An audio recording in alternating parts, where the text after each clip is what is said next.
Bonjour à tous en ce 23 août 2023.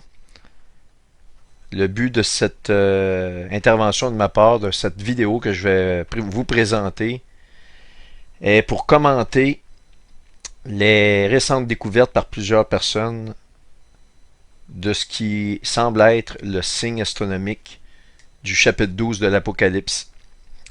La plupart d'entre vous le savez, il y a plusieurs personnes qui ont fait des vidéos là-dessus. J'en ai vu plusieurs d'ailleurs. Et j'ai été interpellé par cela. Et un des premiers qui m'a vraiment... La première vidéo que j'ai vue à ce niveau-là, qui m'a vraiment mis à cœur de faire cette intervention-là que je suis en train de faire, est Joël Nadon. On voit ici le visage de Joël. Il a publié une vidéo Apocalypse 12 revisitée il y a 8 jours de cela.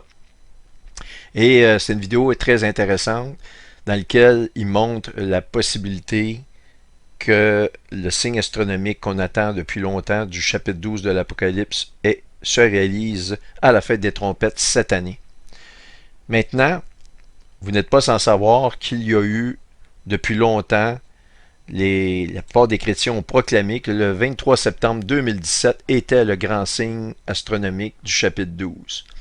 On voyait ici, je vais y aller très rapidement parce que je vais y revenir là-dessus. Je vais vous donner exactement le fond de ma pensée au sujet de ce signe astronomique-là. En fait, on voyait ici Jupiter qui était comme 42 semaines, comme le temps d'une gestation dans la poitrine de la Vierge, pour éventuellement venir à la naissance aux alentours de la fête des trompettes. On avait exactement le 23 septembre 2017 qui était la fête des trompettes, 3 planètes qui se joignaient aux 9 étoiles principales qui sont reliées à la mythologie grecque. Je dis bien cela parce qu'il y a plusieurs. Il n'y a pas juste 9 étoiles dans la constellation du Lion.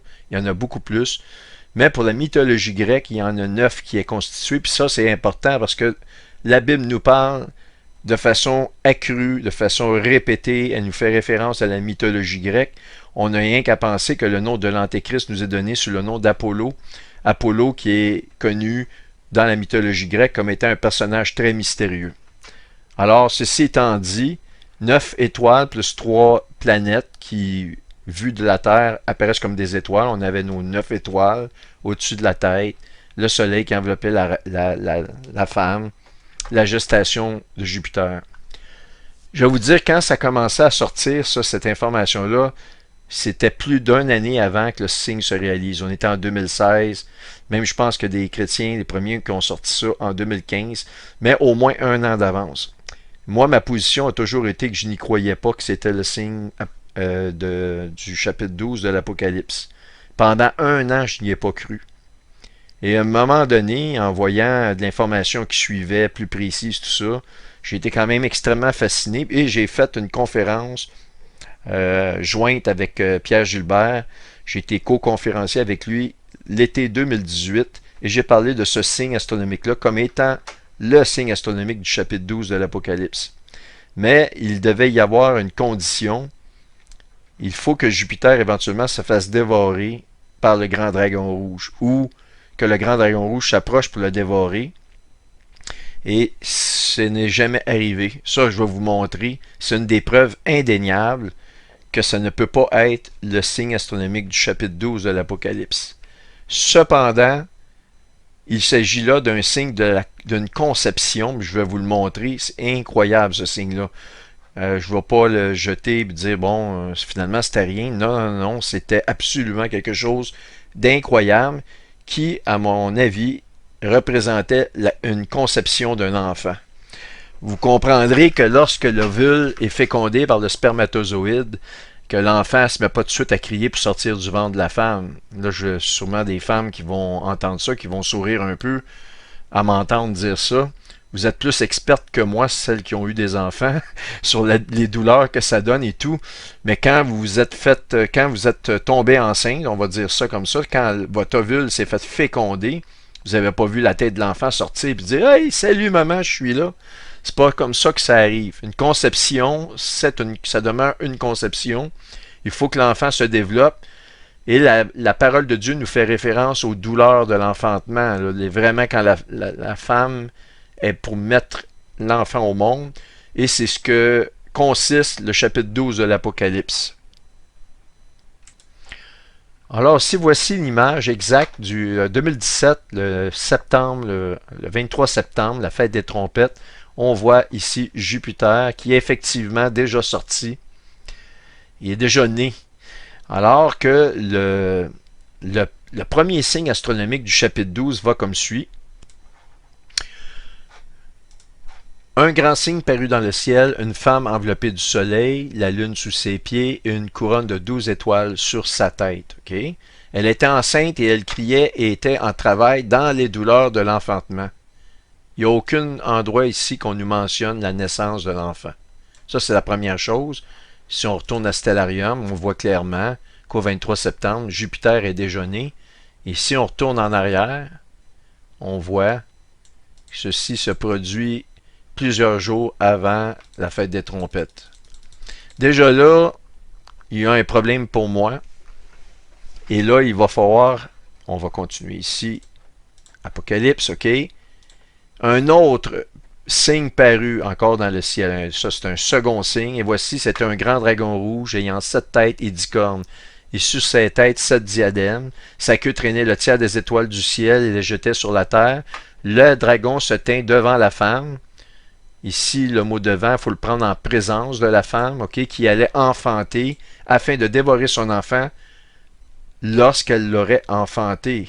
Alors, on attend un deuxième signe, puis il y a des conditions pour ce deuxième signe-là, puis elles n'ont pas été respectées. Donc, on disqualifie le signe de l'Apocalypse 12 pour 2017, absolument. Il faut que ça soit disqualifié, il faut que l'enfant se fasse dévorer. Je vais vous montrer de quelle manière il n'a pas été dévoré. C'est-à-dire que le dragon veut le dévorer, il ne pourra pas le faire, mais il faut quand même que le dragon soit présent. Il est trop tard pour ça, puis ça ne pourra plus jamais arriver. Les conditions sont obsolètes pour que ça arrive. Alors, on va retourner le mois de septembre 23, on voit toujours Jupiter. Là, je vais rouler dans le temps, une journée à la fois. Vous voyez, Jupiter s'éloigne, il est encore temps qu'il se fasse dévorer. Mais il n'y a pas de grand dragon rouge, on l'aurait su, ça fait longtemps. Commence à s'éloigner pas mal, Jupiter. Là, on arrive en 2018. Mouvement rétrograde. Avec Jupiter se rapproche, il est encore le temps que ça pourrait... il pourrait avoir la présence d'un dragon rouge pour le dévorer, mais on n'en a pas eu. On est rendu au mois de mai 2018. Jupiter se rapproche. Mois de juin, là. Ici, on était l'été. Ça, c'est la conférence que j'ai donnée. Moi, je m'attendais que cet automne, qu'il y ait un grand dragon rouge. Sinon, écoutez, oubliez ça. Ça ne peut pas être le signe astronomique. Même que je vais vous démontrer que les deux signes doivent être très rapprochés finalement. C'est ma conclusion. Quand je vous dis rapprochés, c'est que les deux signes vont se produire pendant l'automne d'une certaine année, mais le même automne de la même année. Alors, on continue. Et on est au mois de juillet, mouvement rétrograde, et Jupiter repart. Là, on va arriver à la fête des trompettes bientôt, 2018. Toujours temps que le dragon il se présente pour essayer de le dévorer, mais il n'y a rien eu. Et là, je vais aller en 2023 pour sauver du temps. 2023, on va aller, on est le 23 août. Voyez-vous, là, Jupiter est rendu dans le bélier. Écoutez, par rapport à la constellation de la Vierge, c'est très, très, très, très loin. Voyez-vous le Gémeaux. Là, ici, Jupiter est ici. Là. J'ai de la misère à vous montrer la Vierge. Il a fait environ la moitié du chemin. Jupiter, ça lui prend environ 11 à 12 ans de mémoire pour faire le tour du système solaire, du zodiaque. Là, depuis 2017, ça fait déjà 6 ans, donc il y a la moitié et plus du chemin de fait. Donc, c'est pareil comme si on vous annonce, vous êtes une femme, vous êtes en train d'accoucher, vous accouchez de votre enfant, on vous dit, ah, il y a un voleur qui va venir prendre votre enfant aussitôt que vous allez le mettre au monde. Vous êtes dans une chambre d'accouchement, vous êtes à l'hôpital, dans une chambre d'accouchement, vous accouchez de l'enfant, puis là, je veux dire, il y a quelqu'un qui doit rentrer dans la salle, prendre votre enfant. Finalement, cette personne-là se présente pas, puis là, l'infirmière, qui elle elle est de source sûre, elle est fiable, prend votre enfant, puis l'envoie pour le protéger en quelque part dans un lieu secret où votre enfant va être gardé. Et elle est rendue à 3 km de l'hôpital avec votre enfant. On s'entend-tu que les gens qui vous ont dit que votre enfant serait enlevé aussitôt que la naissance aurait lieu dans la pièce, vous êtes loin de la pièce. Là. On est rendu à 3 km avec votre enfant. Votre enfant va être caché dans des lieux secrets. Il n'y a pas d'enlèvement qui a lieu. Là, c'est un peu une parodie, ce que je vous dis là, mais c'est exactement le scénario qu'on a. Il y aura pas de dragon. C'est impossible. C'est terminé dans le temps. Je vais vous donner juste un argument pourquoi que ça ne peut pas être. Ça, c'est l'argument frappant. Il ne pourra pas être dévoré. Il faut que l'enfant d'Apocalypse 12, qu'on voit ici, dans le premier signe, ce soit le même enfant, le même objet, que le deuxième signe de l'Apocalypse. Sinon, ça ne fera aucun sens. C'est un signe qui n'aurait pas de sens. Ça, c'est à mon avis, mais je suis très très confortable à vous dire ce que je vous dis là. Alors donc, comme je vous ai dit, j'étais 1 an et plus à me dire que c'était pas le signe. J'ai même des courriels que j'ai envoyés à plusieurs personnes qui mentionnaient que ça l'était. Je disais non, voici pourquoi. Mais m'amener quand j'ai vu que tout le monde, tous les pasteurs, les chrétiens mentionnaient ce signe-là, j'ai fait une conférence là-dessus dans le sens que c'était réellement le signe astronomique, le premier du chapitre 12, parce que je me suis dit, Seigneur, je dois être dans l'erreur puisque tout le monde le confirme. Alors, je me suis dit, ça doit être ça, mais j'avais toujours parlé qu'on devait attendre un grand dragon rouge, je le dis même dans ma conférence. Il va y avoir un deuxième signe. Mais là, comme je vous viens de vous le montrer, c'est impossible que ça arrive. Donc, qu'est-ce que c'est? C'est une conception d'un enfant. Et je vais vous montrer des images que j'ai secrètement gardées depuis 3 ans au moins, que je me suis dit un jour, peut-être ça servira. C'était dans mon téléphone portable. J'ai gardé ces images-là, puis il est temps de vous les montrer. Alors, on va commencer par... Attendez 2 secondes. Une photo de Jupiter vue de son pôle nord. Vous regarderez ici, c'est vraiment de toute beauté. On n'a jamais vu de son pôle nord une photo aussi claire en images et en couleurs réelles. Et le livre de Daniel nous dit que la connaissance va augmenter à la fin, puis c'est réellement vrai. C'est la sonde Juno qui a été lancée récemment par la NASA. Récemment, ça fait quand même peut-être 7-8 ans qu'elle a été lancée. Mais elle est arrivée à la hauteur de Jupiter assez récemment. Donc, on voit ici les saisissantes images de Jupiter prises par la sonde Juno. Donc, la photo que je vous montre ici, ça a été pris par la sonde Juno.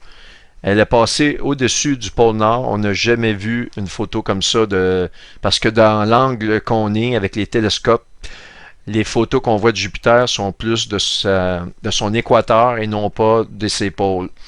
Et ici, on a une image saisissante et on va la comparer à une autre image de Jupiter, celle-là plus standard, qu'on voit à partir d'un télescope. Je pense que celle-ci, c'est Hubble. Maintenant, on va la comparer aux images d'un ovule de femme. Ça, c'est en image, en couleur réelle. Regardez, voyez-vous ici la tache sur Jupiter? Vous voyez la tache ici de même couleur? C'est ce qu'on appelle le noyau de l'ovule. C'est par là que le spermatozoïde peut pénétrer et c'est de là que l'enfant va se développer.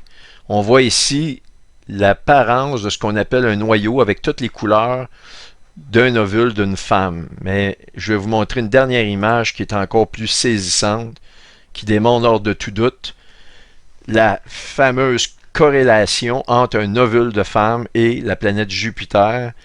Et c'est réellement apparent depuis que la sonde Juno a pu prendre des photos d'angles différents de la planète Jupiter. Si vous regardez ici un ovule, ici, vous voyez toutes les petites taches eh bien, on les voit ici. On voit comme des petites taches. On voit réellement le noyau qui est ici, qui se retrouve là. Je veux dire, c'est incroyable la comparaison. Et on voit ici le spermatozoïde. Eh bien, en 2017, il y a une comète qui a pénétré à l'intérieur de l'abdomen en direction de Jupiter, comme pour faire, si vous voulez, la fécondation de l'ovule dans le ventre de la Vierge, juste avant la fête des trompettes. Alors, ce signe-là, il est énorme, c'est majeur. C'était comme, je pense, un bornier pour nous dire, préparez-vous, les temps de la fin, on est vraiment rentré dedans. Maintenant, si on calcule, il y a 6 ans entre ce signe-là de 2017 à la fête des trompettes qui vient bientôt cette année en 2023. Le chiffre 7 nous fait penser à Dieu a créé l'homme le 6e jour. Et l'homme, le chiffre 6 pardon, c'est un chiffre d'homme. Donc, c'est à cause de ça, c'est à cause que le 6e jour, Dieu a créé l'homme. Mais je vais aller plus loin que ça. Je pense que les 6 ans coïncident à ce qu'on appelle le Shemitah. Le Shemitah, malheureusement, c'est un sujet qui a été épuisé, tellement épuisé et mal compris. Plein de monde ont fait des vidéos, plein de monde ont fait des spéculations sur le Shemitah, à gauche, à droite. C'était tellement usé comme sujet que les gens n'en prennent même plus compte, n'en rendent plus compte. Ils l'ont comme oublié ou n'y croient pas vraiment. La personne la plus solide qui a fait des études sur le Shemitah, c'est Jonathan Cahn. Moi, j'ai ses bouquins, je les ai lus. C'est extrêmement documenté. Si le temps me le permet, je vais vous démontrer que nous sommes probablement en 2023 à la terminaison du Super Shemitah cette année au mois de septembre. J'ai une démonstration à vous faire, mais je ne vais pas vous la faire tout de suite. Je vais vous la faire à la fin de cette vidéo-là parce que je veux vraiment rentrer dans le vif du sujet qui est de vous parler du signe astronomique supposé du chapitre 12 de l'Apocalypse que plusieurs personnes ont fait des vidéos, dont mon ami Joël, que nous allons voir ici. Voilà, Joël, que je dois remercier parce que c'est cette vidéo-là, comme je vous ai dit, qui m'a vraiment donné à cœur de faire la vidéo que je vous présente là maintenant. Maintenant, pour terminer l'introduction de cette vidéo, après ça, je vais rentrer dans le signe astronomique du chapitre 12. Je vais appeler ça le supposé signe ou le signe supposé du chapitre 12 de l'Apocalypse qui est à venir pour ce mois de septembre à la fête des trompettes. Je vais vous rentrer dans ce sujet-là, mais juste avant, je ne sais pas si vous vous rappelez que j'ai fait l'année passée ma dernière vidéo, dans le fond, elle date déjà de 10 mois, qui s'appelle « Le cadavre et les aigles ». Eh bien, j'exposais à l'intérieur de ça ce que je pensais du décès de la reine d'Angleterre après 70 ans de règne. 70 ans qui n'est pas à nous rappeler les 70e semaines de Daniel, qui correspond à la grande période de la grande tribulation qui va durer 7 ans. OK? C'est la dernière semaine avant le début du millénium. Et ce que je mentionne à l'intérieur de ça, c'est que c'est le Seigneur qui se fait demander par ses disciples, c'est quoi les signes de la fin? Et comme j'ai mentionné déjà, les signes de la fin, il y a des tremblements de terre, il y a des choses qui sont à plus ou moins long terme, mais quand le Seigneur dit, et là où le cadavre au singulier est, s'assembleront les aigles au pluriel, c'est une phrase tellement singulière, tellement spécifique, ça doit mentionner un signe que lorsqu'on voit ce signe-là arriver, eh bien la fin est là. Il n'y a pas comme 5 ou 6 ans de délai. Et comme bornier, je me suis dit, ça doit être 1 année maximum. Eh bien, je me rappelais plus la date du service de la reine et j'ai été vérifié, c'est le 19 septembre l'année passée. N'est-ce pas extraordinaire que le 19 septembre de l'année passée correspondrait au lendemain, la première journée d'après la fête des trompettes cette année, qui est le 17 et le 18. Wow! Sérieusement, là, je crois que vous devez prendre ça comme un très grand avertissement. Et surtout, j'ai pas produit beaucoup de vidéos. Si je me suis donné la peine de le faire, c'était pas facile pour moi, je vous le dis, là. C'est probablement. Écoutez, on peut être sûr que c'est ce que le Seigneur voulait dire, mais jusqu'à preuve du contraire, j'ai jamais vu de meilleure explication que ça. Et c'est réellement ça pour moi qui marque toutes les paroles du Seigneur quand il dit là où le cadavre est, s'assembleront les aigles. Alors, sans plus tarder, on commence avec les signes, les explications de ce que je pense du présumé signe de l'Apocalypse de cette année. Est-ce que, selon moi, ça va être réellement le signe astronomique du chapitre 12 de l'Apocalypse qui va arriver ou pas? Alors, je vous donne mes explications.